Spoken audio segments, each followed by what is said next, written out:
এই জন্যই আমি যুবকদেরকে বলি, যুবক তুমি প্রেম করে কেন বিবাহ করতে গেলে, তুমি অবৈধ সম্পর্ক করে কেন বিবাহ করতে গেলে? যুবক, এমন মেয়েকে বিবাহ করো যেই মেয়ে কমসে কম দোয়া করলে আল্লাহর দরবারে কবুল হওয়ার সম্ভাবনা থাকবে। আর এই ধরনের অপবিত্র যে বিবাহের পূর্বেই তোমার সাথে প্রেমে লিপ্ত হয়েছে, সে বিবাহের পরেও আরেকজনের সাথে প্রেমে লিপ্ত হবে, এদের দোয়া আল্লাহ কবুল করবে না।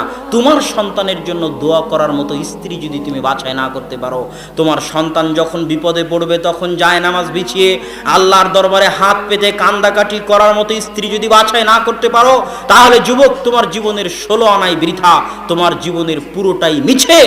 অতএব নিজে পবিত্র থেকে পবিত্র স্ত্রীর অনুসন্ধান করো, যার সাথে প্রেম থাক, তওবা করে ফিরে আসো এবং পবিত্র পরহেজগার মেয়ে বাছাই করো, যাতে কমসে কম জায়নামাজ বিছিয়ে আল্লাহর দরবারে হাত পেতে 2 রাকাত সালাত আদায় করে তোমার সন্তানের জন্য, তোমার জন্য আল্লাহর দরবারে দোয়া করতে পারে। এমন মা, এমন স্ত্রী যদি পরিবারে না থাকে, তাহলে সেই পরিবার মাঠে মারা গেছে।